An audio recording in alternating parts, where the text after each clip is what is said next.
Josep. Muy buenas noches.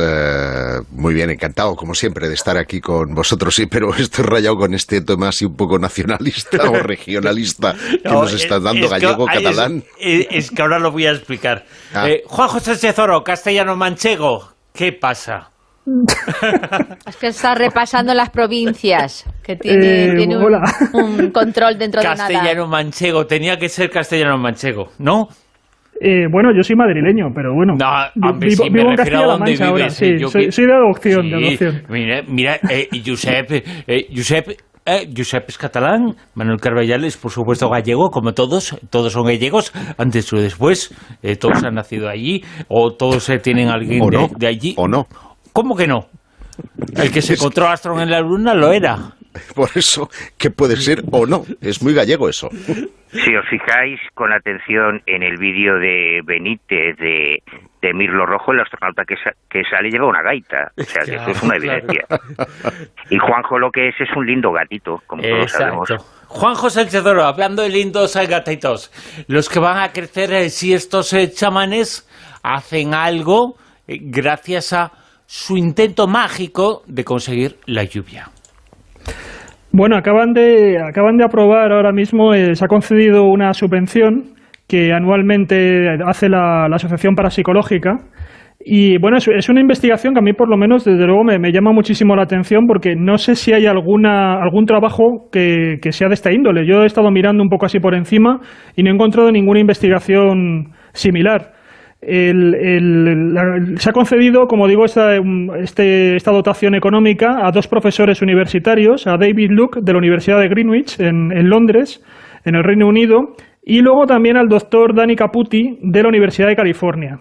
Y lo que ellos han presentado para que les den esta subvención, la Asociación Parapsicológica, es un estudio piloto para que puedan investigar la supuesta capacidad que tienen los indios mexicanos, de los huicholes, estos chamanes, de manipular los sistemas meteorológicos locales. Es decir, la famosa danza de la lluvia que aparece mucho en las películas, ¿no? Esa supuesta invocación que se supone que hacen los indios.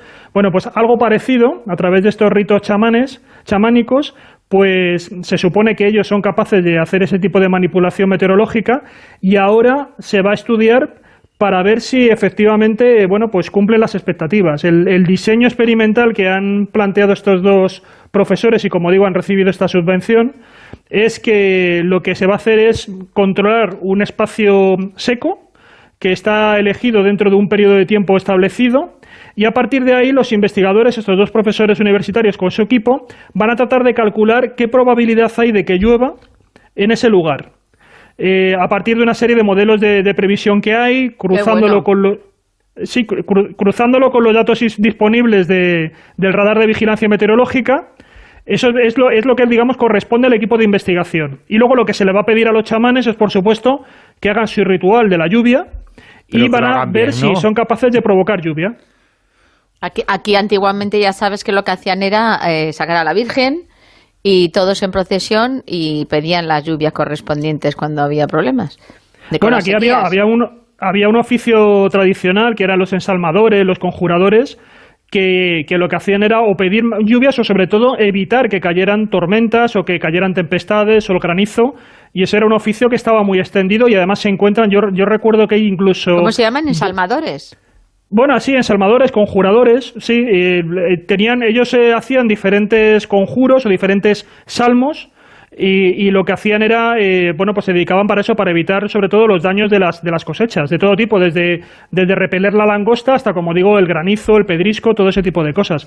Y eran oficios muy populares, no al margen de lo que lo pudieran hacer determinados sacerdotes, que también, pues ya sabéis que, igual que lo que tú dices, sacan el santo en procesión, pero había, digamos, laicos que se dedicaban a ir itinerantes por diferentes lugares, o bien eran los curanderos o los ensalmadores o los conjuradores de la zona, y a la gente acudía a ellos para que actuara sobre determinados campos, ¿no? Pero ese tipo de magia, los sacerdotes lo eran porque en cierto modo era magia lo que hacían, y antiguamente eran muy importantes, pero esos rituales mágicos, o como le queramos llamar, según el contexto, de una forma u otra, según el país, según la cultura, pero esos rituales siguen existiendo a día día de hoy, que haya lluvia, pero que no sea mortífera esa lluvia, efectivamente que no sea con granizo, que no sea en forma de tormenta, que riegue pero no dañe.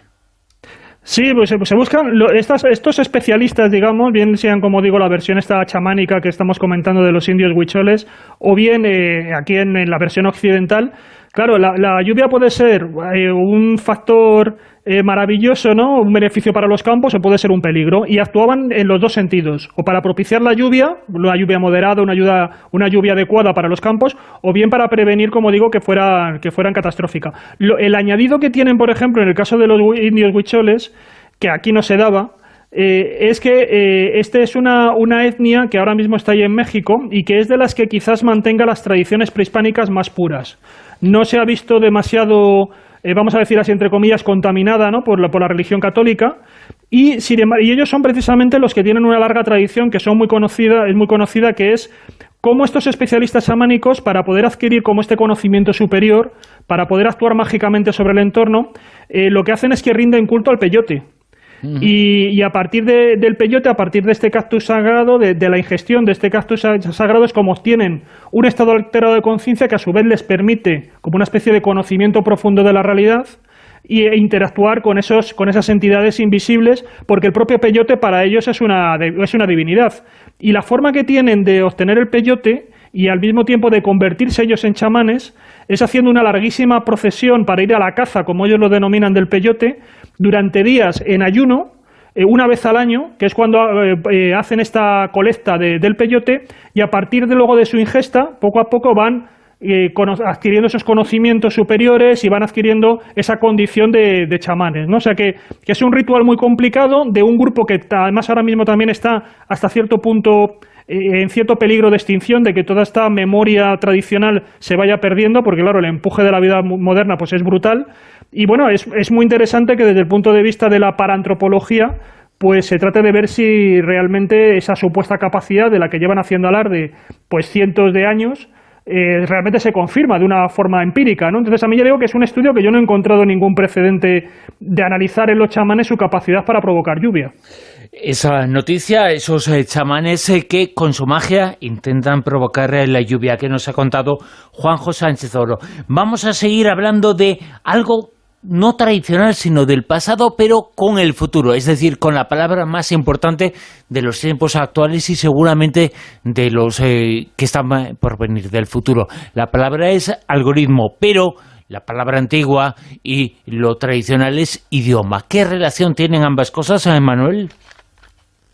Pues tienen mucha relación y más que van a tener. Déjame solo apuntar a Juanjo, sí, que estos investigadores deberían saber que es mucho más eficiente la muñeira gallega para invocar la lluvia que las danzas de los huicholes. Así que tendrían que pasarse por Galicia para hacer la investigación. Y otros investigadores, en este caso del Laboratorio de Ciencias de la Computación e Inteligencia Artificial del MIT, el prestigioso Instituto Tecnológico de Massachusetts, acaban de publicar una investigación que probablemente nos va a dar mucho juego en el futuro, porque han diseñado un algoritmo que permite descifrar todos los idiomas antiguos, a excepción de las lenguas muertas. Y esto lo han hecho después de haber publicado ya hace aproximadamente un año otra investigación identificando dos lenguas antiguas, dos lenguas muertas, el ugarítico y el lineal B, que es un sistema de escritura usado para escribir el griego micénico, tras muchos años de investigación. En este caso, lo que ha hecho la profesora Regina Barzilai es un programa, digamos, informático, un algoritmo de ordenador basándose en la conclusión de que todos los idiomas principales evolucionan con el tiempo, pero se conoce cómo funciona esa evolución. Es algo que está bastante estudiado por los lingüistas. Con el paso de los años hay palabras que van variando, en las que una palabra con una letra P en el idioma principal pues se puede convertir en una B, por ejemplo, y este algoritmo aprende a incrustar los sonidos del lenguaje en una especie de interfaz, en un espacio multidimensional, donde las diferencias en la pronunciación se reflejan en la distancia entre los vectores de ese algoritmo, en el diseño, en ese diseño informático. Y eso les permite capturar patrones pertinentes de cambio de lenguaje y expresarlos en código máquina, digamos, en bits de ordenador. El modelo resultante puede segmentar palabras de un idioma antiguo y asignarlas a sus contrapartes en el idioma relacionado. Y esto es muy interesante porque hay grandes polémicas en el mundo de los lingüistas a fecha de hoy que no se ponen de acuerdo, por ejemplo, y es algo que nos afecta muy directamente, con el tema del íbero. No hay una gran polémica en el mundo de los lingüistas en si el íbero realmente es un idioma que viene del euskera, y si está relacionado con el vasco o con otros candidatos europeos como las familias romance, la germánica, la turca, la urálica. Y aunque hay grandes defensores de esa idea, pues también hay grandes detractores. Así que esta nueva herramienta, que sería Lingüística 2.0, que se pone en marcha a partir de ahora, pues igual nos ayuda a entender un poco mejor de dónde venimos y quizá a dónde vamos en el futuro. Lo sabremos seguramente de dónde venimos, a dónde vamos y el algoritmo del idioma que hablamos. Esa información, ese detalle, ese descubrimiento que nos ha contado Manuel Carballal. Josep Guijarro, también un descubrimiento, además ahora de un objeto que no encaja con su tiempo. ¿Qué es esto? ¿Otro part? Podría decirse así. Hoy, lo sabéis todos, el aluminio es un metal que es de uso corriente. Al menos mis persianas están hechas del mismo, ¿no? Pero no siempre ha sido así. En 1855, por ejemplo, 3 barras de aluminio fueron expuestas durante la Exposición Universal junto a las joyas de la corona de Francia. Imaginaos aquellos si debía de ser importante. O se dice que hasta el mismísimo emperador Napoleón III había pedido una vajilla de aluminio para agasajar a sus invitados. En la antigüedad clásica, el aluminio era empleado en tintorería, en medicina, pero era bajo la forma de una sal doble, conocida como alumbre, que aún hoy día sigue utilizándose. Es decir, que no es hasta el siglo XIX, con el desarrollo de la física y de la química, que se identifica el elemento como aluminum, a propuesta de un británico, Sir Humphrey Davy, en 1809. Es decir, hace exactamente 210 años. Por eso, el hallazgo en la ciudad rumana de Aiud, muy próxima a las orillas del río Mures, concretamente en 1973, es cuanto menos inquietante. Y es que durante unas obras de construcción se halló un objeto manufacturado en aluminio que reposaba junto a los huesos de un mamífero extinto hacía la friolera de entre 10 y 80.000 años. La horquilla era importante. Fue llevado el objeto al laboratorio de Lausanne, en Suiza, y los científicos concluyeron que contenía alrededor de 90% de aluminio, pero que tenía una antigüedad de 250.000 años. Hemos dicho que era del siglo XIX, ¿no? El aluminio como tal. Bueno, como Rumanía entonces estaba bajo un régimen comunista en la década de los 70, la noticia no se ha publicado con detalle, pero han habido varios medios que han intentado acercarse al mismo y ver qué puede haber de realidad en esta historia, ¿no? El objeto mide unos 20 centímetros de largo por 12,5 de ancho y 7 centímetros de grosor. Y los expertos que investigaron su estructura quedaron perplejos por las concavidades, ¿no?, que tenía el metal, lo que les condujo a pensar que era o que formaba parte de algún sistema mecánico que hoy por hoy era desconocido. Claro, aquí viene la polémica, porque hay un ufólogo de la Asociación de Ufólogos de Rumanía, que se llama George Coal, que cree que esto es una evidencia de que los extraterrestres estuvieron aquí en la antigüedad, ya que el objeto no está el objeto ni el material, ¿no?, disponible en la Tierra hace 250.000 años. No había nadie que pudiera manufacturar, ya no en aluminio, ni siquiera en madera. Bueno, en madera tal vez sí, ¿no? Pero no había nadie que pudiera manufacturar el aluminio, una pieza de esas características. Y encima, al lado de un animal que caminaba por Transilvania. Y en el lado contrario, y esto es interesante para reflexionar también, está el historiador rumano Michael Wittenberger, que, muy alejado de cualquier especulación relacionada con los ovnis, afirmó que la pieza de metal era en realidad parte de un avión de la Segunda Guerra Mundial que, ojo, por casualidad, vino a caer junto a los huesos del animal prehistóricos. Claro, una sola pieza de 10 centímetros de profundidad, o sea, no 10 centímetros, que estaba a 10 metros de profundidad del suelo, ostras, es llamativo, salvo que hubiera caído una bomba, allí es muy complicado que hubiera podido sumergerse, ¿no?, en el objeto en cuestión durante la Segunda Guerra Mundial. Lo que, como bien decías, Bruno, coloca esto entre los OPARs más llamativos conocidos hasta ahora. Y es que, como decía, a pesar de su larga historia en nuestro planeta, el metal de aluminio no fue descubierto hasta el siglo XIX porque la razón de todo esto es que este elemento nunca se da en su forma metálica en estado natural, sino que siempre está combinado con oxígeno, con elementos como rocas, arcilla, terreno y vegetación, lo que hace que sea necesaria la química para depurarlo. Por cierto, si alguien quiere ir a verlo, se exhibe en el Museo de Historia de Cluj-Napoca, en Transilvania, que es una ciudad además preciosa, y está etiquetado como origen aún desconocido.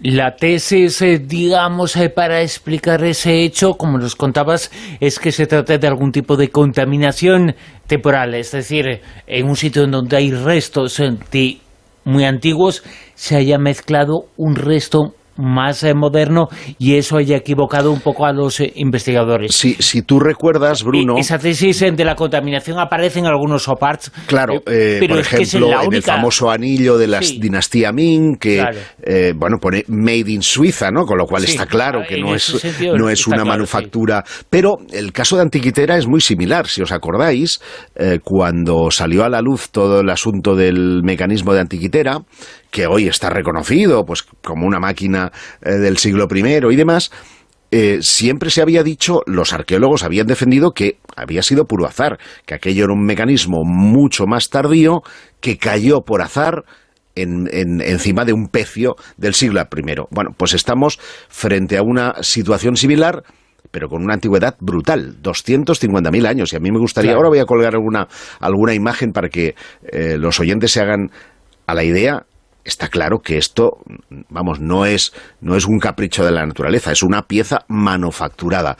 De la Segunda Guerra Mundial, bueno, si es de un avión, desde luego no lleva la referencia o el número de serie del caza en cuestión.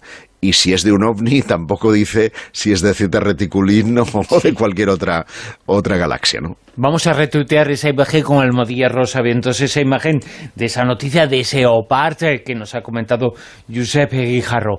Juan José Chezoro, tú eres de los que piensas y de los que defienden que detrás de los OPART hay cosas muy interesantes a nivel arqueológico, pero que seguramente este tipo de objetos tienen alguna explicación. No que sean falsos en sí, sino que la interpretación puede ser errónea. Sí, hombre, yo te digo un poco por experiencia, por el libro que hice con Crisova hace unos años, que el problema que hay con la mayoría de los OPAR, sobre todo con los que más suelen aparecer así un poco en las listas, ¿no?, en los rankings de OPAR, es que nos encontramos con muy poca información, con todo como muy oscuro, como que se publica en una revista de manera remota. Lo bueno de este caso es que, por lo que cuenta Josep, no está a la vista de todos, está en un museo. Bueno, si es así, es más fácil poder hacer análisis, ¿sabes? Entonces, yo siempre me gusta ir y me gusta diferenciar los OPAR, digamos, de uno en uno. No me gusta que porque algunos sean falsos, ya pensar que todos los demás son falsos. Nosotros nos encontramos de todo. Con el que nos quedamos con mayor duda, porque no pudimos acceder a una fuente que estuviera en otro idioma que no fuera el ruso, y además habían hecho muy pocos estudios, son con las famosas espirales que son de diferentes aleaciones de los Urales, que también aparecen en un contexto geológico como muy antiguo, de varios, creo recordar, de varios miles de años, y son unas espirales también que parece que están hechas en unas aleaciones muy modernas, que por supuesto no se corresponden con la antigüedad geológica que tienen, y ahí también había diferentes posibilidades de que apuntaban algunos investigadores, pero era pura especulación, que también se pudiera tratar de restos de algún tipo de tecnología utilizada por la Unión Soviética, porque en las inmediaciones había una base militar soviética, y que podría ser, pues a lo mejor también de algún prototipo, de algún material que se habría desprendido de alguno de las naves o de los vehículos o de los dispositivos tecnológicos que se utilizaran allí, ¿no? Yo no sé si este es el caso, pero desde luego nos hemos encontrado muchísimos objetos que parecían también muy avanzados a su tiempo, y lo que estaban eran mal contextualizados. Entonces, aquí me gusta ser muy prudente para analizar las cosas, y más sobre todo cuando es un caso como este, que es como muy abrumador, ¿no? Lo que parece que está un poco revelando este hallazgo.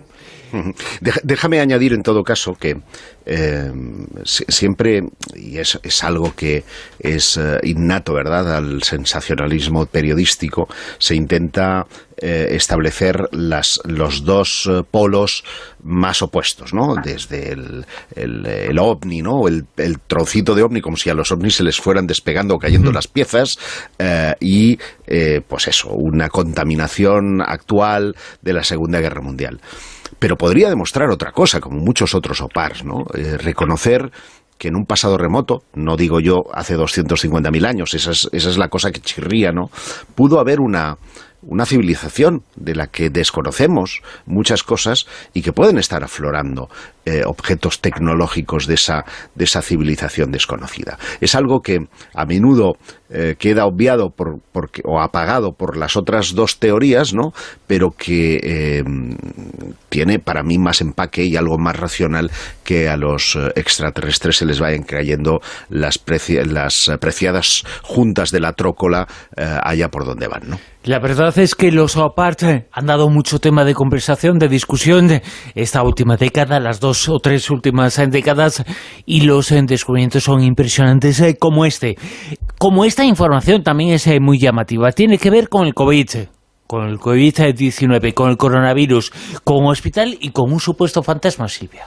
Sí, a lo largo de esta pandemia y con el confinamiento habíamos hablado en determinados momentos que la gente pues a veces escucha ruidos o que nota presencias, pero no nos habíamos topado con este caso donde supuestamente un paciente que está quejado de COVID va al hospital y resulta ser un fantasma. A ver, todo esto viene a colación de que un médico llamado Julio Picón, este hombre trabaja en diferentes hospitales, entre ellos él es argentino, trabaja en el hospital que es del Chacón, es el hospital Eva Perón de Barranqueras, y bueno, pues él está pasando su guardia correspondiente y nada, llega a su turno un señor que es un señor mayor, él lo identifica como que tiene rasgos así como de mendigo, con fiebre, con dificultad respiratoria, con tos. Estamos diciendo que son fechas en julio, en Argentina sabemos que para nosotros es verano-julio, pero para ellos es invierno. Y entonces, pues bueno, pues con el frío tal, todo hace aparentar que este hombre puede llegar a tener COVID. La enfermera recepciona quién es este señor y le da paso al médico. El médico le ausculta, le pregunta, no tiene nada claro en la situación que está este señor y pide una placa de tórax. Entonces la técnica radiológica le mete en el cuartito correspondiente, ella se protege, hace la placa de tórax y ahí ya la técnica nota algo raro. Dice que al entrar a revelar al cuarto oscuro que siente frío, miedo, que notó como que respiraba alguien en la nuca, un poquito esa sensación de que hay alguien, ¿no? Y tú no estás viendo a nadie. El caso es que enseguida sale rápidamente porque no le gusta nada estar ahí sola, va a contactar con el paciente y el paciente no está. Y está todo cerrado, está la puerta cerrada, no podía haber salido, empiezan a buscarle y el paciente ha desaparecido. se quedan todos alucinados y bueno, pues piensan, pues yo qué sé, casi un despiste tal. Pero claro, como se han quedado tan perplejos, lo importante viene ahora. Y es que ellos recepcionan que todo esto ocurrió de madrugada a las 3:15 y cuando por la mañana llega la persona de seguridad que puede coger y mirar qué es lo que ha podido pasar, dice, ¿por qué no revisamos las cámaras del hospital? Vamos a ver quién es este señor, por dónde se ha escabullido, por dónde se ha escapado. Y cuando revisan las cámaras, según dice este doctor, se le ve a la enfermera recepcionando a supuestamente a alguien, pero esa persona no aparece. Luego se le ve al médico que está hablando con el paciente, pero al paciente no se le ve, pero sí se le ve a él hablando. Como invisible, ¿no? Correcto. Y se la ve igual a la técnico que abre la puerta, como que entra una persona, pero no hay nadie. Con lo cual ellos directamente lo que confirman es que es un paciente, señor mayor, con todos los antecedentes y los síntomas de tener COVID, pero que realmente pues era un fantasma porque allí, en las cámaras, no había absolutamente nada. ¿Y la radiografía? La radiografía, pues tampoco, se quedó totalmente sin ningún dato. Velao. O sea, sí. Bueno, llamativo el hecho, pero no es la primera vez que ocurre. Las personas parecen ver algo que son diferentes personas a las que lo ven. Es decir, si fuera una sola persona puede tener algún tipo de explicación, pero aquí al supuesto fantasma, a la supuesta persona, le ven muchas personas en diferentes circunstancias, pero ese ser no puede ser captado por las cámaras. Y que algo sea invisible a las cámaras es algo, que ocurre o puede ocurrir. Hay casos que lo extraño es invisible, Josep. Bueno, es invisible. Yo, claro, en este caso estoy muy alucinado porque, o sea, si yo me encuentro esto en un medio de comunicación, digo, esto se la han colado y es una fake news o es un viral o cualquier historia, ¿no? Pero es que el señor existe, el Julio Picón. Claro. Estoy ahora mismo leyendo su hilo en internet y no difiere en nada de lo que acaba de decir Silvia. Y estamos hablando de personas sensatas, de personas que trabajan en un hospital. Bueno, trabajan varios, ¿eh? Según claro, esto, claro. Trabaja en el Villa Prosperidad, Picón, en el guardia de los hospitales Perrando, en el Eva Perón, que es donde pasó esto. O sea, que imagínate. Claro, entonces, una de dos, o todos estaban borrachos o drogados aquella noche, o allí hay un elemento llamativo, ¿no? Extraño, misterioso. No lo sé, yo me quiero guardar mucho porque tiene toda la pintaca de ser una fake, un viral. Vamos a comentar después de la actualidad de las dos, pero damos, Manuel, un titular muy rápido que tiene mucho que ver con esta noticia que acabamos de comentar, un titular muy rápido sobre un descubrimiento científico que puede explicar algo de esta noticia, de esta información. Y es que según este descubrimiento, Manuel, en un minuto y luego seguimos, vamos a cebar de cara al futuro, porque este descubrimiento es que nos transmite la idea de que no vemos todo lo que existe. No vemos casi nada de lo que existe. Es un artículo súper interesante que ha publicado en el suplemento de ciencia del País Pablo Pérez González, que es investigador del Centro de Astrobiología, que depende del CSIC, y Patricia Sánchez Blázquez, profesora titular de la Complutense. Los dos están dedicados a la astrofísica y aunque va por ahí, arranca de conceptos astrofísicos, nos implica, tiene muchas más implicaciones incluso con el mundo del misterio. De todas formas, estas experiencias como la que acabamos de escuchar, protagonizadas por profesionales de la medicina, están muy documentadas. Yo remito a que esté interesado al último libro del doctor Parra, que recoge cientos de casos de experiencias protagonizadas por enfermeras, de apariciones en centros médicos, de visiones de fantasmas y demás, y es algo mucho más habitual de lo que imaginamos, ¿eh? Nos lo va a contar Manuel Carballal después de las noticias, las de las 2 de la madrugada que llegan en Onda Cero. Ahora mismo nos ponemos al tanto de todo lo que está ocurriendo y La Rosa de los Vientos está hasta las 4 de la madrugada. Hoy hemos empezado un poquito antes, a la 1, y estamos hasta las 4 de la madrugada, como siempre, con una etiqueta con almohadilla Rosavientos.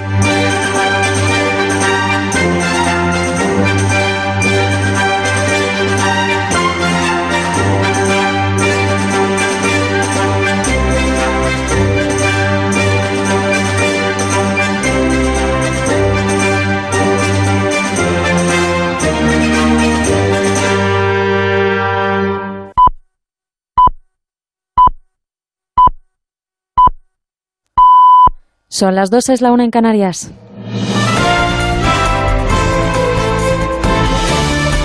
Noticias en Onda Cero. Buenas noches. A la espera de los datos del fin de semana se relajan las cifras de contagios en nuestro país. Sin embargo, la presión hospitalaria, tanto en planta como en las UCI, es muy elevada en muchas comunidades autónomas. María Gómez Prieto. La curva de contagios tiende a la estabilización en comunidades como Cataluña, Navarra, Galicia o Ceuta, que este fin de semana han reducido la positividad y el número de contagios. Aún así, la situación continúa siendo complicada en 14 comunidades, con nuevos brotes en residencias de ancianos de lugares como Vigo, Granada o Valencia y una gran saturación hospitalaria en Cantabria o en Asturias. El Gobierno de Ceuta ha remitido al Tribunal Superior de Justicia de Andalucía un decreto para adelantar la actividad no esencial a las 8 de la tarde. Esta restricción se suma a las ya vigentes como el cierre perimetral de la ciudad autónoma hasta el 23 de noviembre y la prohibición de reuniones en espacios públicos o privados con más de 4 personas no convivientes. El apoyo de Bildu y Esquerra a los presupuestos generales del Estado del año que viene siguen dando de qué hablar. El presidente del Partido Popular, Pablo Casado, ha señalado que con EH Bildu no se puede pactar porque justifica y reivindica el terror de ETA, y Ciudadanos ha cargado contra el PSOE por el blanqueamiento infame del Partido Vasco.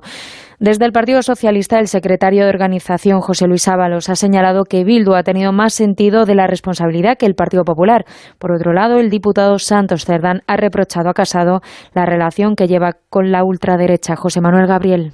El diputado socialista Santos Cerdán ha defendido el apoyo de Bildu y Esquerra a los presupuestos de 2021, al tiempo que ha recordado a Pablo Casado que la verdadera línea negra en democracia consiste en llegar a acuerdos con la ultraderecha. Señor Casado, la verdadera línea negra es quedarse nuevamente aislado con la ultraderecha de Vox. ¿Hay algo más radical y antipatriota que eso? Pedimos al partido de la oposición, pedimos al Partido Popular, que se sume a apoyar los presupuestos, que tenga altura de miras, responsabilidad, compromiso con nuestro país y sentido de Estado. Cerdán dice que mientras algunos partidos quieren dialogar por la estabilidad, la gobernanza y las certezas en la lucha contra la pandemia y la crisis económica, otros siguen apostando desde su ceguera malintencionada por el bloqueo, la crispación y la crisis. Tras casi una semana de protestas en Perú que han acabado con 2 muertos y un centenar de heridos, su presidente Manuel Merino ha presentado este domingo su irrevocable dimisión. Marina Cisneros. Los peruanos llevaban una semana pidiendo la salida de Merino de la presidencia del país y lo hacían bajo el lema al considerarlo ilegítimo y tildar la destitución de golpe de Estado. El presidente transitorio, que había orquestado la moción por presunta corrupción contra su predecesor, Martín Vizcarra, ha sido forzado a presentar su renuncia al cargo tras solo 6 días ocupándolo. Quiero hacer de conocimiento a todo el país que presento mi renuncia irrevocable del cargo de presidente de la República e invoco a la paz y la unidad de todos los peruanos. Mi compromiso es con el Perú. Ahora las opciones que se barajan son la elección de un nuevo titular en el Congreso o la anulación del pleno en el que se destituyó a Vizcarra, opción con la que recuperaría la presidencia. Tras el anuncio de una posible vacuna y las expectativas esperanzadoras que ha generado en todo el mundo, el director ejecutivo de una de las farmacéuticas, BioNTech, ha vaticinado cuándo llegará la vuelta a la normalidad y se ha mostrado optimista con la posible vacuna. Corresponsal en Londres, Celia Maza. El impacto de la vacuna para el coronavirus se producirá de manera significativa durante el verano y la vida debería volver a la normalidad para el próximo invierno. Así lo asegura el profesor Ugur Sahin, uno de los responsables de la vacuna de Pfizer, que muy pronto podría estar ya en el mercado. El científico tiene además la esperanza de que se pueda reducir a la mitad los casos de contagios. Y ahora la actualidad deportiva. Joan Mir se ha proclamado campeón del mundo de MotoGP tras quedar este domingo en 7º puesto en el Gran Premio de Valencia, en el circuito de Cheste. El mallorquín de 23 años sucede en el título a Marc Márquez, que no pudo competir por una lesión. Mir ha estado esta noche en el Transistor de Onda Cero con José Ramón de la Morena. Siempre quieres más. Yo ahora mismo pues acabamos de ganar esto, casi que ya estoy pensando en el siguiente. Es brutal. Se hacía más cerca porque cada vez sacamos más podiums, más puntos, empiezo a ganar. La clave ha sido que cuando no teníamos que fallar, no hemos fallado. Y seguimos con motor en Fórmula 1, campeón del mundo también Lewis Hamilton, que ha conseguido igualar en títulos a Michael Schumacher tras ganar hoy en Turquía. Eso ha sido todo. Más información a las 3, las 2 en Canarias. Síguenos por internet en ondacero.es.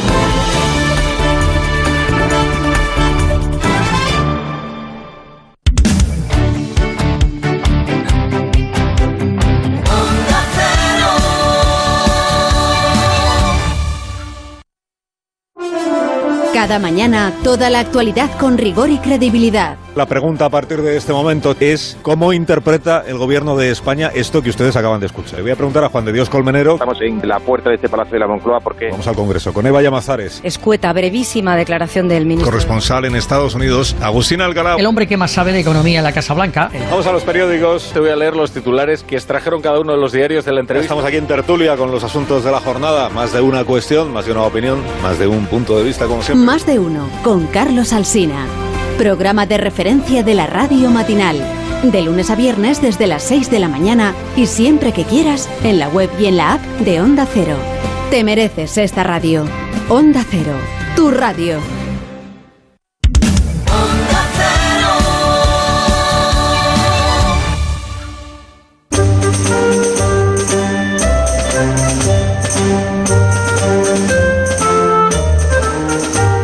En Onda Cero, La Rosa de los Vientos con Bruno Cardeñosa.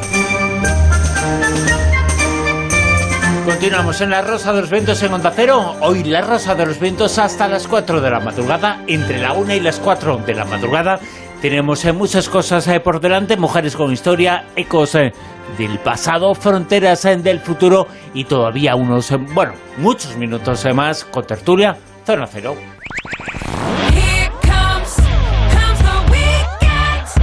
Tertulia Zona Cero con una información. A Manuel Carvellal le hemos anticipado algo antes. Ahora desarrollamos esa noticia más.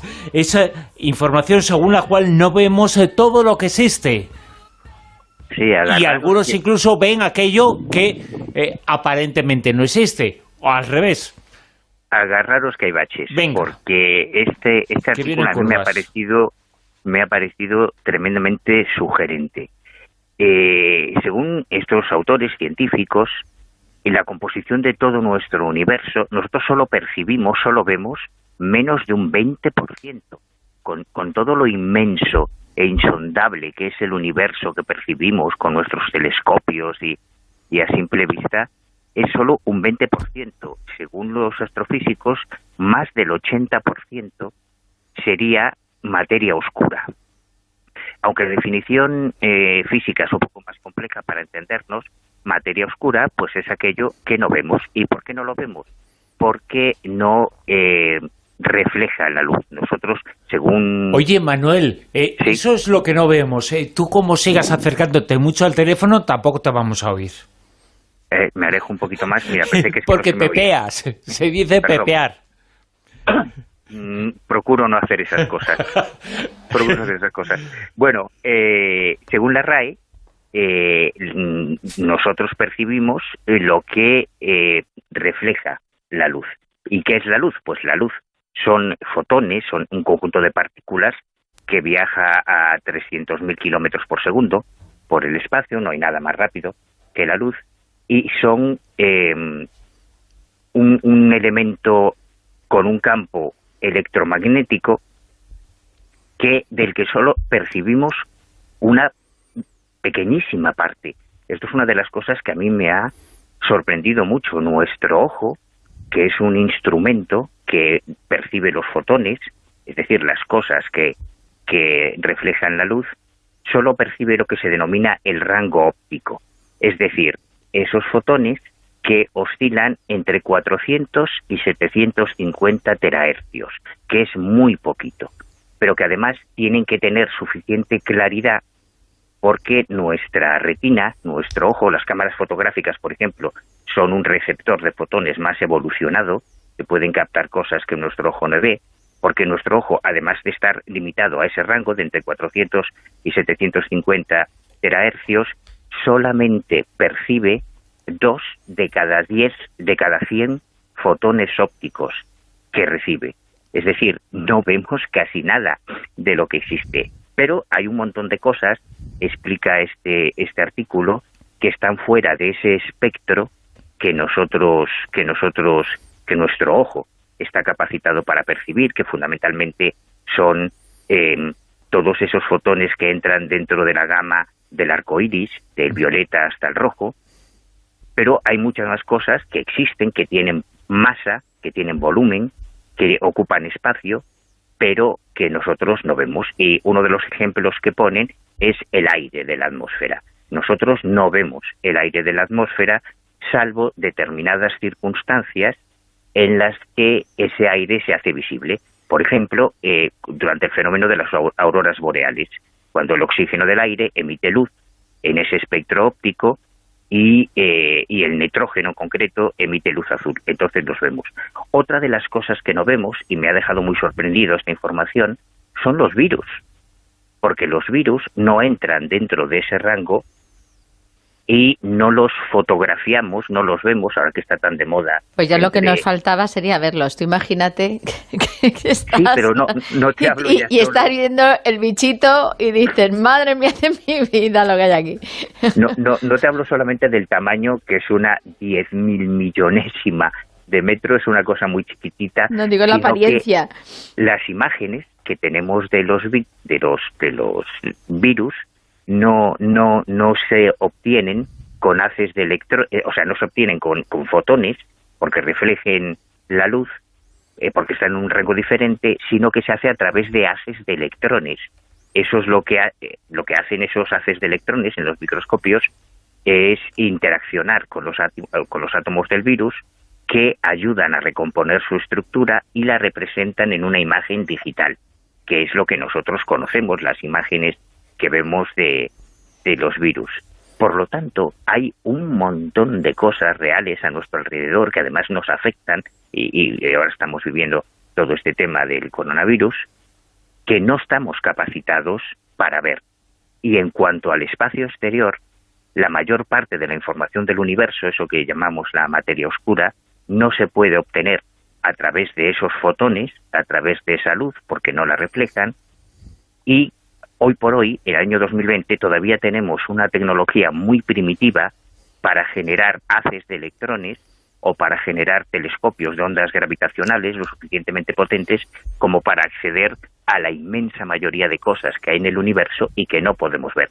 Claro, a mí este artículo me parece tremendamente sugerente porque abre una puerta a un montón de cosas que a veces nos describen a los investigadores, los testigos, como esa historia que estabas comentando tú hace un momento, de cosas invisibles que parece que solo en ciertas circunstancias se pueden percibir por algún sujeto, ¿no? Precisamente, Manuel, precisamente sobre este tema me estaba acordando ahora mismo, lo he apuntado aquí, de los casos muy conocidos, se han investigado muchos, de los llamados ovnis invisibles, aquellos ovnis no identificados que se ven y no se captan en radar, o aquellos todavía más complicados que se captan en radar, pero no se pueden ver y sabemos que están ahí. Ese tipo de casos se producen, han existido y se dan. ¿Qué son? No lo sabemos, pero seguramente algo tiene que ver el espectro humano, lo que se capta, lo que se ve y no se ve. Claro, hay ciertas circunstancias, este artículo, que yo creo que es muy recomendable, pone otros ejemplos de ciertos fenómenos naturales que te permiten hacer percibible o hacer visible lo invisible, pero supongo que a medida que desarrollemos esa tecnología que nos permita proyectar haces de electrones, igual que para verlos, para hacer visibles los virus, para hacer visibles otras cosas en el macrocosmos o los telescopios de ondas gravitacionales, seguramente nos vamos a llevar la sorpresa de ver muchas cosas que están allá afuera a nuestro alrededor y de las que no somos conscientes. Y atención a la siguiente noticia, atención, en Estados Unidos se acaba de registrar una patente, existe una patente que tiene un número, el 666. Es una patente además que está a nombre de Microsoft y de Bill Gates. Juanjo Sánchez Oro, ¿esto es verdad? Bueno, sí, relativamente, ahora lo vamos a aclarar, pero déjame hacer dos apuntes de noticias anteriores.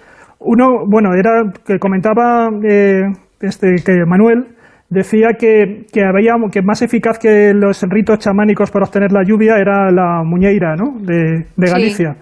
Yo reconozco... Y además insisto en que más eficaz que el peyote esa caña de herbas, vamos, con eso es el mundo de los espíritus. y la queimada también, ¿no? Y la queimada, sí. Bueno, hay un recurso para provocar la lluvia que es mucho más eficaz y yo estoy seguro que hay muchísimos rosaventeros que coinciden conmigo y es lavar el coche. Tú lavas el coche y da igual que sea... Es la ley yo de tengo Murphy. otro más, ahora te digo otro. No, digo eso, lavas el coche y da igual que sea en agosto a 40 grados, con cielo despejado, en 24 horas algo cae. Algo cae y te chafa el coche, seguro. Y además con arena del Sáhara para que te acuerdes. Exacto. Y si no lavas el coche, ponte a limpiar los cristales de casa. Verás cuánto tardas. Cierto es. Y luego, he estado mirando no tengáis coche y ya está. He estado mirando y aprovechando. Sí, he estado aprovechando mirando en el boletín, durante el boletín he estado mirando porque con nosotros cuando estuvimos preparando el libro de Opars, pues claro, dejamos también muchos objetos presuntamente también fuera de su tiempo, fuera, ¿no? Sin incluir en el libro. Y he estado mirando la documentación que tenía del objeto este de Ayud que comentaba Josep, y una de las hipótesis que se maneja para tratar de explicar el origen de este artefacto es que pueda ser el diente de una pala excavadora. Es decir, si os fijáis en las fotos, bueno, hay muchísimas fotos por internet de este objeto, tiene forma de cuña y aparecen como una serie de orificios que simulan como una especie de anclajes, porque supuestamente este objeto debería ir acoplado a otra estructura mayor, ¿no? Entonces, una de las explicaciones que se dan es que pueda ser justamente de imaginaros una pala de una retroexcavadora, por ejemplo, sabéis que terminan siempre dentadas, y entonces este objeto podría ser uno de esos dientes. El hecho de que sea de aluminio se explicaría porque en determinados contextos interesa que estas palas sean de aluminio porque si fueran de acero, cuando se produce algún tipo de rozamiento, pueden generar chispas. En cambio, el aluminio parece que es menos propenso a que pueda generar ese tipo de chispas y en determinadas zonas donde, por ejemplo, se pueden utilizar para extracción de carbón en entornos mineros, pues interesa, claro, que no pueda provocar esto, no sea que se dé con alguna fuente de gas, ¿no? Entonces, podría ser que aquí en esta zona de Rumanía algún tipo de pala hubiera perdido uno de estos dientes y entonces hubiera quedado ahí mezclado con la zona de la excavación. Como digo, esto es una de las cosas que tengo aquí documentadas de cuando estuvimos haciendo ese estudio, ¿no? De hecho hay algunos oyentes que han hecho los deberes y han colgado fotos, medidas y demás que evidentemente van en la línea de lo que apunta Juanjo. Insisto, no es habitual. Yo creo que el tema está en las oquedades, ¿no? En los anclajes. No es habitual que una excavadora tenga oquedades por debajo, por dentro. Es decir, tienes los anclajes que tienes. Y hay fotografías que han subido, insisto, los oyentes, que sí se asemejan. Claro que se asemejan, pero que no encajan al 100% con esa teoría. Como siempre, no vamos a pretender solucionar el misterio aquí. Es algo que llama la atención, sobre todo por el sustrato en el que está, a 10 metros de profundidad. Uno podría decir, hombre, pues sí, podría ser esto justificarlo con que se estuviera excavando, pero las excavaciones que se estaban realizando en 1973 en esta parte del río no es un lecho rocoso. Estamos hablando de un terreno de conglomerado, ¿no? Y yo no sé si es habitual o no es habitual para ese tipo de terreno utilizar una muela de aluminio. Y en cualquier caso, esa muela está junto al lado de unos huesos, no sé si es un mamut o de qué demonios es, de 80.000 años de antigüedad. Ojo. Vivimos tiempos de conspiración, tiempos de creencias extrañas. Ahora mismo en Estados Unidos en esa conspiración creen muchos porque se ha registrado aparentemente una patente, Juanjo Sánchez Oro, una patente con el 666, una patente que tiene que ver con Bill Gates. Esto suena viejo, ¿no? Suena un poquito a mentira quantum. Bueno, lo que, si os acordáis, hace muchísimo tiempo que ya circulaba por ahí la supuesta un poco transposición del nombre de Bill Gates, sí. Tercero me parece que es, con el número 666, con el número de la bestia. Eso circulaba muchísimo por ahí, ¿no? Y ahora lo que ha vuelto a circular, porque claro, Bill Gates se ha convertido junto con George Soros en los dos supervillanos que parece que están siempre detrás de todas las grandes conspiraciones que hay, ¿no? Y con todo esto de ahora de la pandemia y con lo que tú comentabas de QAnon, pues se han puesto muy de moda. Y claro, como una de las teorías estas famosas de la pandemia dice que la intención, y fue la que divulgó, por ejemplo, Miguel Bosé, que la intención de todo esto del coronavirus no es nada más que una farsa o un señuelo para inocularos una vacuna que tampoco tiene ninguna finalidad sanitaria. Ojo, que está patentada con el 666, que esto es lo llamativo, ¿no? Claro, pero la idea es que se supone que a partir de esta vacuna nos van a introducir un dispositivo electrónico y que ese dispositivo electrónico, que sería un nanobot, pues sería capaz de captar muchísima información de nuestro cuerpo, transmitirla a través del 5G a algún centro que fuera capaz de utilizar toda esta información pues para esclavizarnos, para sojuzgarnos, para restringir nuestras libertades, ¿no? Y es aquí, en este punto de la teoría de la conspiración, donde han empezado a circular esto que tú mencionabas, ¿no? Esta patente, que es una patente que no es que esté detrás directamente Bill Gates, sino que lo que está detrás es Microsoft. Claro. Lo que pasa que, bueno, como Bill Gates fue uno de los fundadores de Microsoft, aunque ahora ya no está, ya dejó la empresa hace unos años, pero bueno, evidentemente sigue teniendo ese vínculo con toda esta corporación. Todavía tiene acciones, tiene 666 acciones, que lo sepas, de Microsoft. Sí, sí, el vínculo está ahí, evidentemente, pero la cuestión está en que esta patente corresponde efectivamente a una patente, como digo, de Microsoft, que es un sistema de criptografía para que lo que trata es justamente de utilizar los datos de la actividad corporal. Entonces, hasta aquí parece como que efectivamente estamos ante un dispositivo tecnológico que pretende captar información de nuestro cuerpo. Y el número con el que ha sido registrado es WO 2020-06-06-06-A1. Claro, la gente en cuanto ha empezado a ver lo de los 6, aunque estáis separados por ceros, ya lo ha tratado de conectar con el número de la bestia de la Biblia. O sea, que hay como 10 o 15 números y como hay 3 6, pues ya está. Esto es una conspiración, eso es, pero es que hay más, porque como comienza por WO, pues algunos ya lo han tratado de decir que esas iniciales corresponden a World Order. Entonces sería el orden mundial. Oye, que hay gente que se cree eso, ¿eh? Hombre, que sí tanto. Pero la cuestión es que la persona que se lo cree, una de las personas que se lo cree, que lo difunden, que presumen, bueno, ha convencido a miles y miles de personas y es congresista. Ha sido elegida como congresista. Sí, ha sido una de las dos. Ha habido dos congresistas de las cuales están divulgando la famosa teoría de QAnon, de que existe un estado profundo en Estados Unidos que está gobernado por una élite fundamentalmente de demócratas, pedófilos y satánicos, y que son los que verdaderamente tienen las riendas del país, y que Trump durante todo este tiempo ha estado con una agenda oculta tratando de luchar contra ellos, y que aliándose del ejército, que parece que el ejército no estaría tan mezclado con este supuesto estado profundo, pues iba a hacer una gran operación que al final no ha llegado, una gran operación para detenerlos a todos, entre ellos, por supuesto, pues a John Podesta, a los Clinton y a muchísimos más, como digo, miembros del Partido Demócrata, ¿no? Bueno, pues esta congresista que tú dices era una de las que era muy mencionada por esta fuente anónima, Q, de la que hemos hablado también en alguna ocasión, y que es una cuenta de usuario que, bueno, se hizo muy famosa en un foro de Estados Unidos, algo parecido a lo que es Foro Coches, aquí en España, y que iba transmitiendo información supuestamente privilegiada, porque este Q decía que era como un alto funcionario que estaba en el círculo íntimo de deliberaciones de Donald Trump. Y una de las personas que siempre señalaba como que había que apoyar y ella a su vez, esta persona a su vez se valía mucho de estas teorías de QAnon, era Marjorie Taylor Greene, que efectivamente ha salido elegida como congresista. Lo que pasa que también es cierto que se presentaba en un distrito en Georgia que es muy conservador hasta el punto de que no tenía oposición, solo se presentaba ella sola. Es que eso es ser conservador de verdad, ¿eh? Soy tan Entonces, conservador. claro, quiere decir que bueno, que más o menos entraba dentro de los pronósticos que realmente saliera. Pero lo interesante es... pero ha salido con un arma, ¿no?, en la mano.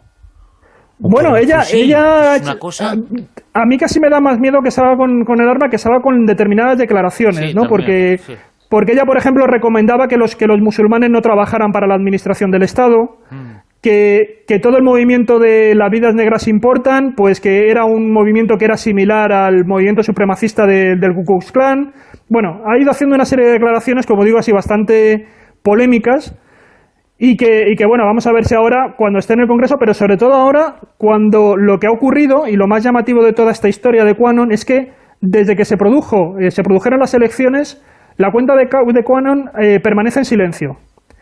Nadie sabe lo que ha pasado con QAnon, no ha vuelto a decir nada.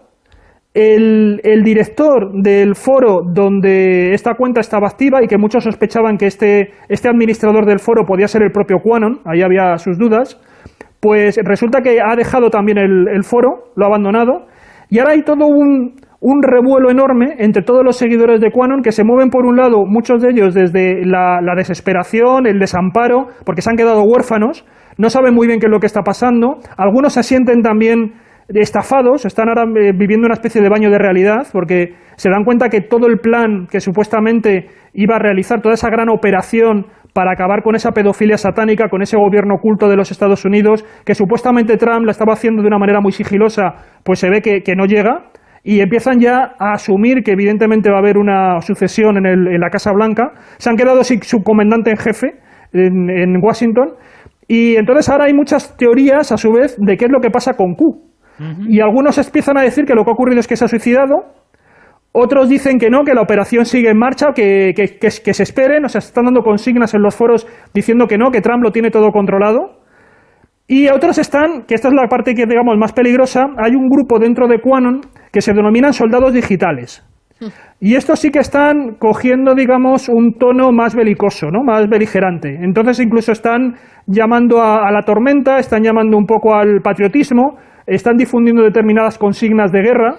Y bueno, de momento ha quedado simplemente en alteración y calentamiento dentro de las redes sociales, pero nunca se sabe porque, bueno, como ya estuvimos hablando en su día, ha habido cosas que han pasado de lo virtual, de lo cibernético, del ciberespacio, han pasado a la realidad, ¿no? Hasta el punto de que el FBI en un momento dado detuvo a una persona que llevaba artefactos explosivos para ponerlos en una plaza pública en Springfield, ¿no? O sea que bueno, es muy curioso porque ahora muchos expertos están tratando de ver qué es lo que va a pasar con el fenómeno QAnon. Si, por ejemplo, va a crearse una nueva narrativa y si se va a tener que reinventar con un nuevo discurso, porque hay ahora mismo tal cantidad de seguidores que incluso uno de los blogueros simpatizantes de QAnon ha encontrado en la Deep Web, ha encontrado supuestamente, aunque luego otros no lo han podido confirmar, pero supuestamente han encontrado como que el usuario y la contraseña de QAnon en ese foro se vendía por $1 millón.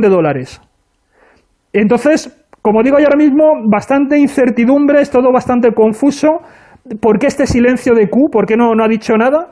Y bueno, como digo, sobre todo el bajón que tienen todos los seguidores de QAnon, que han quedado absolutamente, como digo, desamparados, ¿no? Es como si la gran voz que les iba liderando, el oráculo que les iba informando de un montón de cosas, incluso les decía qué pasos tenían que dar, pues ahora mismo ha enmudecido. Que Q es, en cierto modo, el padre, lo que sea, de muchos de los gurús y conspiraciones, pero yo creo, es una idea que tengo, que ya este pulpo es tan grande, tiene tantos tentáculos, que ya no hace falta que exista Q para que se sigan diciendo cosas que firmaría Q. Sí, ¿te acuerdas que cuando lo estuvimos hablando yo decía que a mí me parecía esto un poco la versión 2.0 de lo que fue en los años 90, más o menos, 80-90, el pánico satánico, ¿no? Porque coge mucho de esas ideas, ahora se ha reinventado a través de Q. Es cierto que, claro, a ver, la gran fuerza que tenía Q era su supuesta posición privilegiada asociada a los planes secretos de Trump. Al desaparecer Trump en la Casa Blanca, si no hay nadie que coja el relevo para unas próximas elecciones dentro del Partido Republicano, y parece que hay alguien que también que se estaba apuntando, al principio comentaban, ¿no?, dentro del entorno de Trump, si no hay nadie que coja el relevo, es posible que esta conspiración pues se pierda. Y aunque comentaban también determinados expertos que estaban siguiendo el asunto, que ahora mismo ha generado tal volumen de negocio y tal cantidad de blogueros, de youtubers, de gente que ha escrito libros, porque claro, hay toda una industria de la información en torno a QAnon que mucho se ha rentabilizado. Hombre. Y claro, ahora están tratando de ver cómo se puede mantener todavía esta gallina de los huevos de oro, a pesar de que lo más importante del asunto, que era Trump, pues evidentemente si se confirma, como parece que se va a confirmar, que no ha ganado las elecciones, pues va a ser muy difícil que pueda por lo menos proseguir con la misma fuerza y la misma influencia que ha tenido durante estos últimos años el fenómeno QAnon. Josep Guijarro, el muro de las lamentaciones en Israel, en Jerusalén, se ha conocido que tiene una serie de túneles subterráneos y se han descubierto. ¿Qué son esos túneles y qué relación tienen con el muro? Pues se trata de un hallazgo único, porque esta es la primera vez que se descubre un sistema subterráneo que discurre de forma adyacente al muro de las lamentaciones, ¿no? Ha sido realizado por el doctor Barak Monikendam y Teila Sadiel, que forman parte de la Autoridad de Antigüedades de Israel. Y estas cavidades subterráneas, que son sucesivas, van una detrás de otra, estarían datadas en la época romana y se hallaron durante la excavación de una estructura de la época bizantina de 1400 años de antigüedad, que estaba decorada con arcos y un suelo de mosaico. Bueno, debajo de ese suelo de mosaico se descubrió un patio abierto y dos habitaciones que estaban dispuestas en 3 niveles y uno encima de otro, vamos, y que estaban conectados por escaleras talladas en piedra.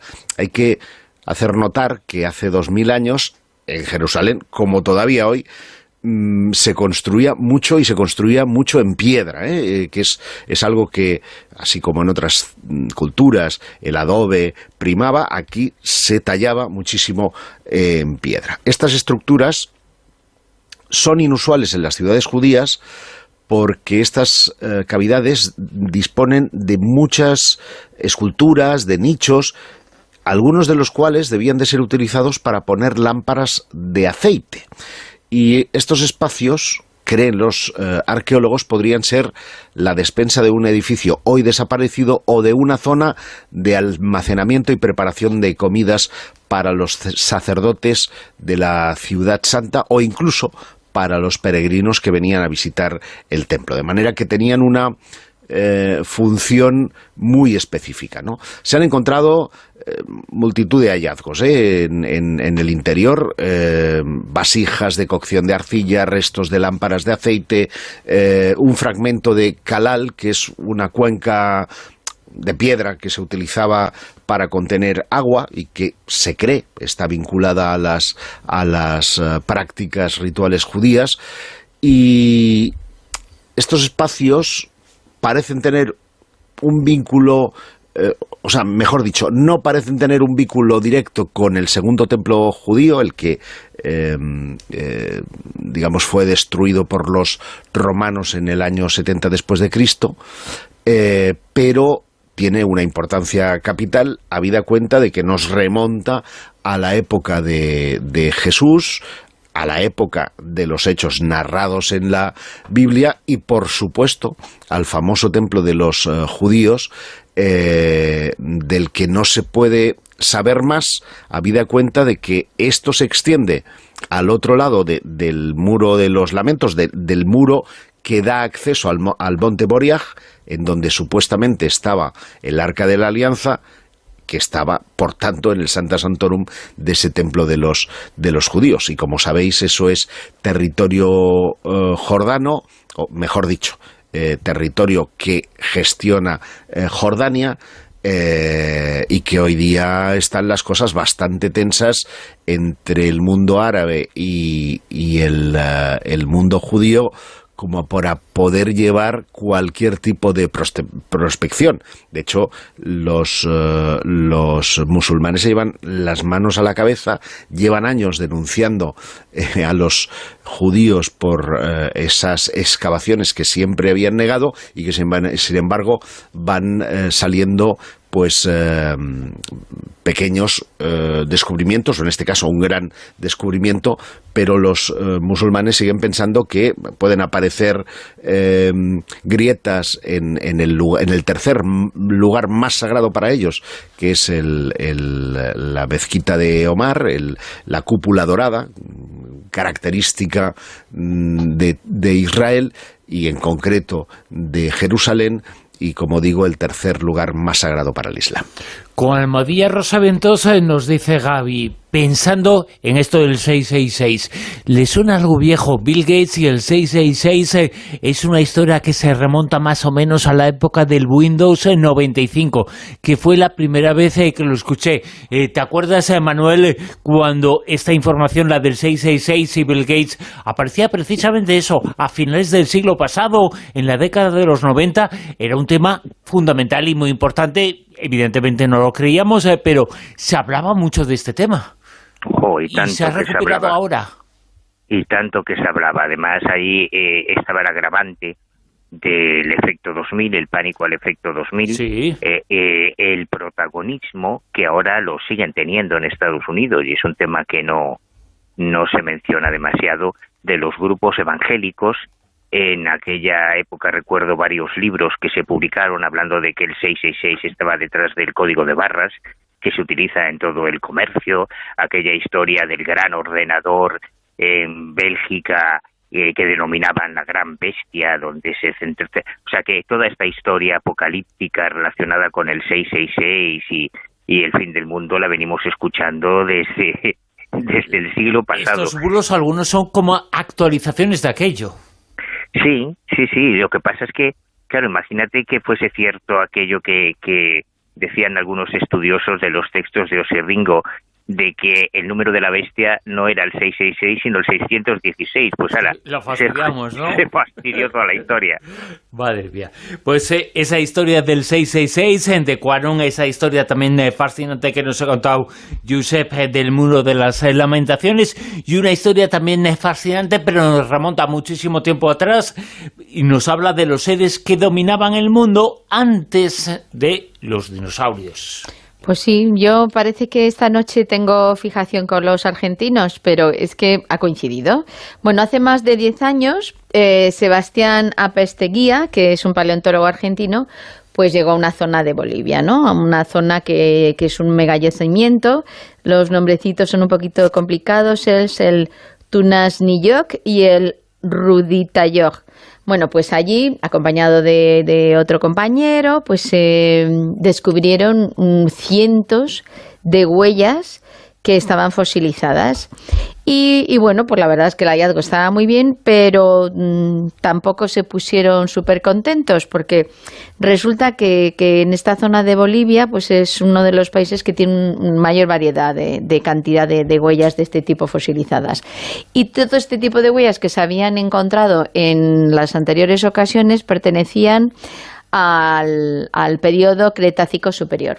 Entonces pensaban que habían encontrado nuevas huellas de ese periodo. Pero hete aquí que Sebastián en 2018, junto con otro grupo de investigadores, pues se va a intentar investigar y a datar bien esas huellas que habían encontrado. Y se dan cuenta de que estaban en un error. Bueno, para que os situéis, el sitio exacto es la zona, dice, es un valle cerca del pueblo de Icla, a 100 kilómetros al sureste de Sucre. Y allí cuando llegan se ponen a analizar esas huellas y descubren que no son del Cretácico, que son del Triásico. Y eso significa que es de hace 235 millones de años. ¿Y qué pasaba en esa época? Pues que en esa época los dinosaurios eran pequeñitos. O sea, que esas huellas del Cretácico que pensaban que pertenecían a los dinosaurios no son de los dinosaurios, porque en esa época solamente había un continente, que era Pangea. Y entonces era de una época además bastante desértica. Esa zona era bastante desértica. Esa zona era bastante desértica. Entonces, los reyes que estaban y eran los dueños del mundo en ese momento eran unos antiguos parientes de los cocodrilos que se llaman los rausuquios. Y estos lo que hacían era comerse a los dinosaurios, porque los dinosaurios eran pequeñajos y eran herbívoros y se los zampaban como un aperitivo. Estos rauisuquios medían entre 3 y 10 metros. Y bueno, pues estuvieron en esta época hace unos entre 280 y 200 millones de años. Tenían unos dientes curvos y bueno, pues se tomaban a estos dinosaurios herbívoros y bueno, llegado un momento, pues se extinguieron. No se sabe muy bien, no se saben las causas, pero lo cierto es que se extinguieron. ¿Y por qué se conservaron también estas huellas? Pues lo que dicen los investigadores es que en esta zona desértica en un momento dado pues hubo humedad, entonces se plasmaron esas huellas perfectamente, pero había como una especie de arenilla que fijó esas huellas y por eso se han conservado hasta ahora. ¿Qué es lo que se va a conseguir con esto? Pues que van a investigar muchísimo más qué era lo que hacían estos animales, porque es que además de los rausuquios, también han encontrado huellas de otros reptiles similares, que son reptiles herbívoros, que los llaman reptiles acorazados, que eran los llamados aetosaurios. Bueno, pues tanto un grupo como otro van a estar siendo investigados y ahora lo que se proponen los arqueólogos y los paleontólogos es intentar averiguar si estos animales se movían en manadas, si hacían migraciones, si iban y venían por los mismos sitios, quizá año tras año. Bueno, pues eso, datar un poco más todo ello y ver estos animalitos tan grandotes que se zampaban a los dinosaurios, qué era lo que hacían. Y claro, una vez que desaparecieron fue cuando ya los dinosaurios se hicieron los reyes del mundo. Pero mientras tanto, estos se los zampaban. Mientras tanto, esos eran los seres que dominaban el planeta anterior a la desaparición de los dinosaurios, que llegó después. Manuel Carbellal, ¿qué son? Bruno Cardeñosa. ¿Qué son los espejismos? Pues una cosa muy divertida, sobre todo estos espejismos, que a mí me parece que es un tema que tiene... No estamos hablando de Halle Berry, ¿eh? Y yo creo que este tema del que vamos a hablar ahora tiene más recorrido y más interés del que le hemos dado en el mundo del misterio. Yo os comenté hace unas semanas, cuando hablábamos de mi último cuaderno de campo, un caso que a mí me pareció fascinante, que recogí en Beirut, en el Líbano. Sabéis que a mí me interesa mucho la casuística paranormal en otras culturas, ¿no? Fuera del ámbito judio-cristiano, para comparar con cómo perciben ellos estas cosas. Pero este caso en concreto, que se dio en Beirut hace unos años, a mí me parece una pasada, porque el testigo me contaba que el testigo era musulmán chiita. El Líbano es un país muy raro, una anomalía en todo Oriente Próximo, porque por ley tiene los poderes repartidos por igual entre los musulmanes chiitas, los musulmanes sunitas y los cristianos maronitas. Hay una convivencia de religiones muy, muy inusual en todo lo que es Oriente Próximo. El presidente tiene que pertenecer a un partido, el presidente de la Cámara a otro y el primer ministro a otro. O sea, que conviven muy bien. Entonces, en este caso, el testigo me decía que él sale un día de su casa y ve una escena absolutamente forteana, un barco volando, un barco en el aire. Claro, yo se queda alucinado viendo aquello. De repente ve que otros vecinos de su barrio, de esa zona residencial de Beirut, que están saliendo de casa y que pertenecen a otras religiones, se quedan también petrificados mirando hacia el cielo, presenciando el mismo fenómeno. Y lo interesante es cómo lo interpretan. Para los musulmanes, aquello eran los jinas, de los que habla el Corán, los genios, que se habían llevado el barco volando, como igual que se llevaron a Mahoma en un caballo alado, con el ángel Gabriel, según el Corán. Los cristianos maronitas decían que no tenéis ni idea, esto es cosa de los ángeles, de los que habla el Antiguo Testamento, que igual que se llevaron a Enoc y a Elías en sus carros de fuego, pues se llevan volando el ovni. Pero como ahora hay mucha ufología, porque hay una gran cantidad de casos en Beirut y hay varias organizaciones ufológicas, otros decían, no tenéis ni idea, estos son los side ship que ya se vieron, los barcos voladores que ya se vieron en Estados Unidos a finales del siglo XIX, que aparecen ilustrados, por ejemplo, en la novela de Julio Verne, de Robo el Conquistador, y cada uno daba su interpretación, ¿no? Estos son los ovnis, decían unos. Bueno, pues seguramente lo que ellos vieron es un fenómeno atmosférico que se llama Fata Morgana, que es de lo que vamos a la noticia que vamos a comentar. La Fata Morgana es un fenómeno de inversión de temperatura o de inversión térmica que lleva el nombre del personaje de la saga artúrica de Morgana, la hermana del rey Arturo, que sería un hada, una especie de sirena vinculada, de hecho eso es lo que significaría el término Mori Gena, del que proviene el nombre de Morgana, nacida del mar, y que está se ha bautizado con ese nombre de Fata Morgana a un fenómeno de inversión de temperatura que se produce cuando cerca de la costa se superponen dos capas de aire con distintas temperaturas, y eso crea una especie de espejo en el cielo que hace que a muchos kilómetros de distancia se puedan reflejar cosas o circunstancias que dan la impresión de estar volando. Este verano ha sido alucinante en las costas de Punta Umbría, en El Rompido o en Mazagón, en Huelva. Ha habido un montón de casos que ahora, como tenemos todos cámara fotográfica en el móvil, se han inmortalizado. Y de verdad, si buscáis las fotos de los barcos voladores, de las ciudades en el cielo, que se han fotografiado este mismo año en España, las imágenes son verdaderamente alucinantes. Y este fenómeno seguramente también tiene que ver con aquello que comentábamos hace unos minutos, de cosas que existen y que no podemos ver, o de cosas que vemos y que en realidad no existen. La vista en ocasiones.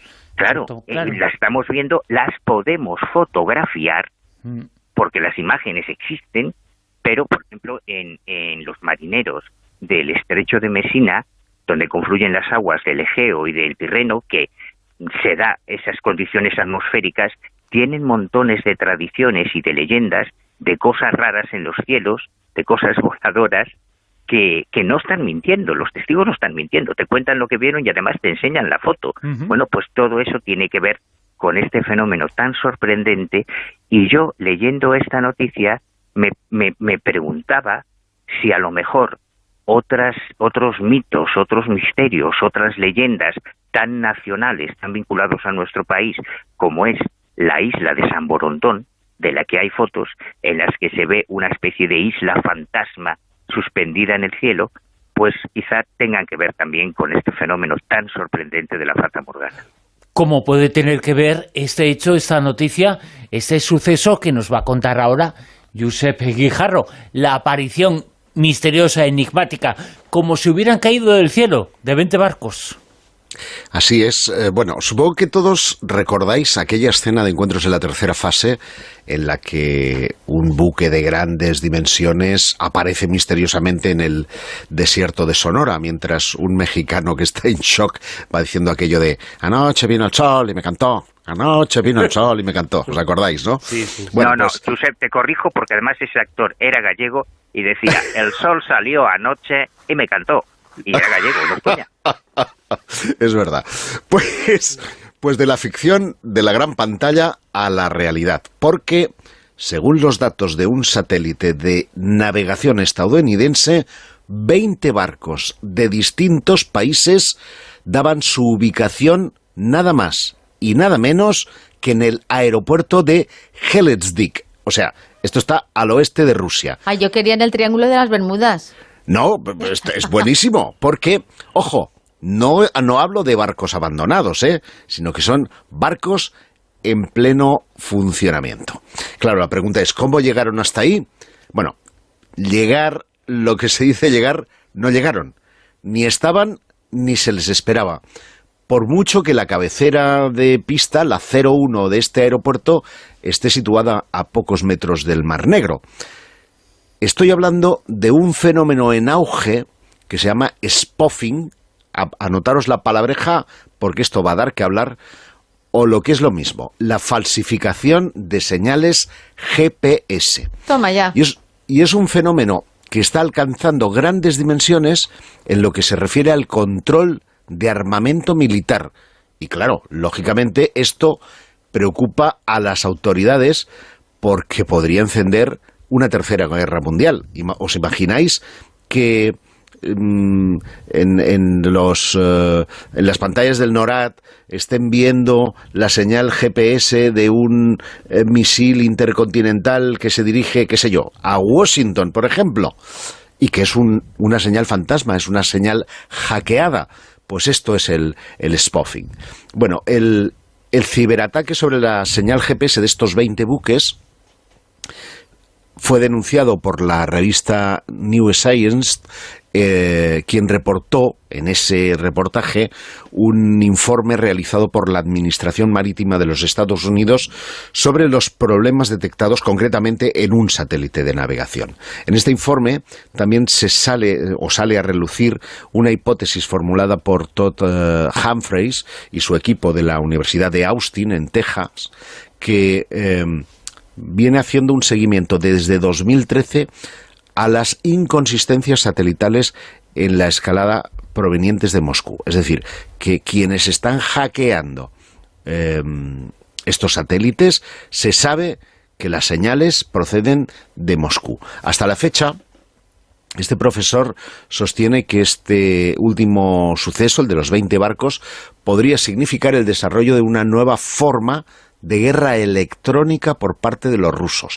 Pero ojo, que hay más candidatos. Ahí tienes a los coreanos del norte, ahí tienes a los chinos, en fin, hay muchos candidatos. El peligro de esta nueva tendencia de boicot a la seguridad del sistema global de posicionamiento, que eso es lo que significan las siglas GPS, va expandiéndose hacia el continente asiático, que es una verdadera potencia y producción de avances tecnológicos. Y ya en 2015, Huang Lin, no Juan con J, Wang con de chino, Wang Lin y Yang Qing, que son investigadores de la seguridad inalámbrica, representantes de la firma china Kio 360 Technology, demostraron en la DEFCON de Las Vegas, que es una exposición brutal de tecnología, que la sofisticación del spoofing ya permite pilotar, atención, aeronaves a distancia cual simulador de vuelo para Android, con el teléfono móvil. En ese momento también se presentaron instrumentos capaces de reemplazar cualquier señal GPS por solo $300.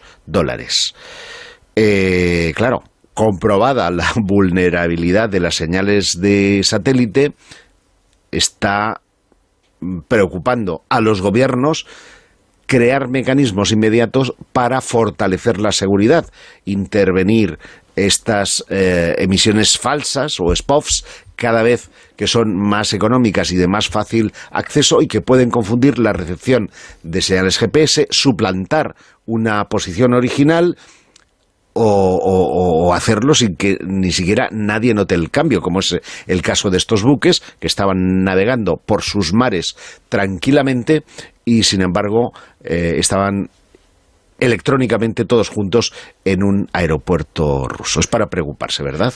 Justo hace ahora mismo un año comenzaban a ocurrir en China una serie de casos extraños a nivel médico, pasaba algo a algunas personas. Justo mañana, hace un año, justo mañana hará un año que se localizó en una de esas personas, se localizó un extraño virus. Era el coronavirus. Un mes después aproximadamente se produjo la primera víctima en China, el 31 de diciembre, pero mañana hará un año que se encontró el primer caso en un ser humano de coronavirus. Luego luego se extendió a toda Europa. En España el primer caso se produjo el 31, creo recordar, el 31 de enero del año 2020, pero el confinamiento llegó el 15 de marzo del año 2020, prácticamente a la misma vez que en el resto de Europa. Pues ese confinamiento duró en cada ciudad, en cada comunidad, algo de tiempo distinto, pero aproximadamente unos 2 meses y medio. Estuvimos encerrados en nuestras viviendas durante unos 2 meses y medio. Y la gente soñó mucho cosas extrañas. Bueno, pues esos sueños a partir del confinamiento, Juanjo Sánchez Oro, son distintos, ¿no? Sí, además sería bueno preguntar ahora mismo a los rosaventeros, y si quieren dejarlo por redes sociales, si ellos también perciben que en los últimos meses no están disfrutando del sueño, están teniendo unos sueños más raros que los que tenían anteriormente. A ver si les está pasando también factura en el mundo onírico lo que estamos viviendo, ¿no? en el mundo de la vigilia.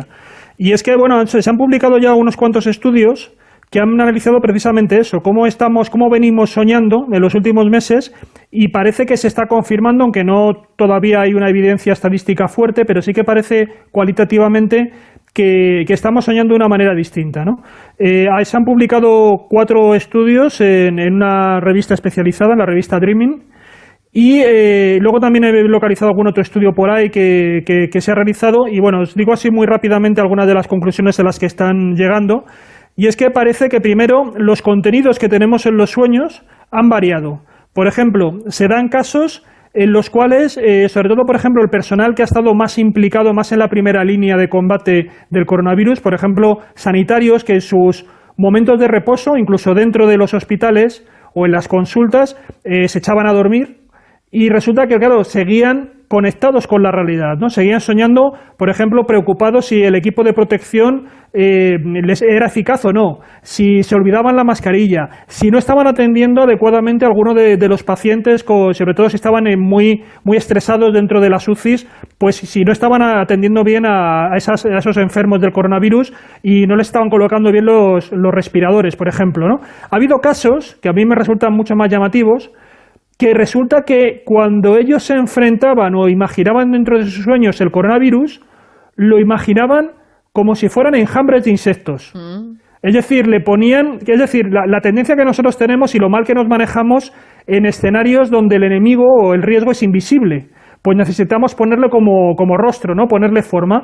Y la forma que dentro del mundo de los sueños estas personas le ponían al virus era como insectos, como enjambres, ¿no? de insectos que los envolvían, que los atacaban, que de alguna manera les iban acechando, ¿no? Eso por un lado. Luego también estos estudios dicen que para el resto de la población, sobre todo en los momentos más duros del confinamiento, se ha notado que la mayoría de la gente dormía más horas.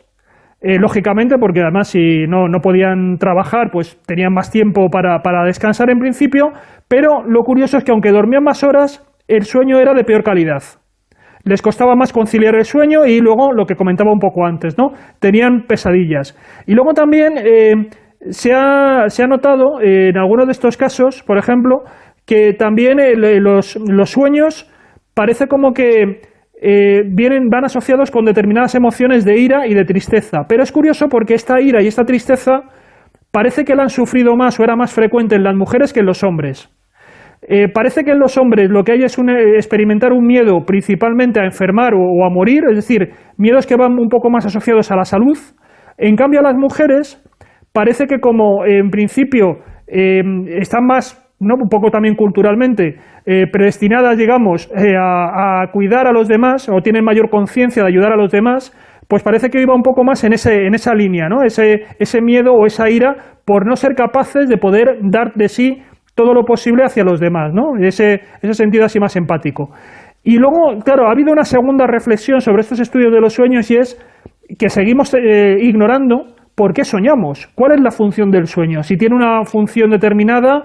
Por ejemplo, se ha hablado en muchas ocasiones que servía para potenciar, por ejemplo, la memoria, para consolidar la memoria, precisamente para evadirnos de la realidad. Y lo que vienen a demostrar este tipo de sueños es que, lejos de evadirte de la realidad, es todo lo contrario. Seguimos trasladando, ¿no? Proyectando lo que estamos viviendo en el momento de vigilia, lo trasladamos a eso que en principio debería ser una desconexión, como es el mundo de los sueños, ¿no? Entonces, bueno, como digo, ahora mismo se está utilizando todo este fenómeno de la pandemia también como una especie de laboratorio improvisado para ver si conseguimos sacar luz sobre ese espacio de tiempo en el que nos pasamos pues un tercio de nuestras vidas, como es mientras estamos durmiendo, ¿no? Cuando estamos soñando. Desde luego, si la pandemia está cambiando el mundo, evidentemente también está cambiando o modificando o alterando un poco nuestros sueños, nuestras ensoñaciones.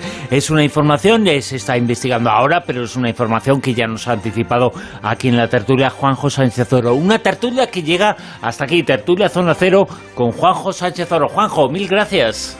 Un abrazo. Hasta luego. Con Manuel Carballal, 2000 gracias.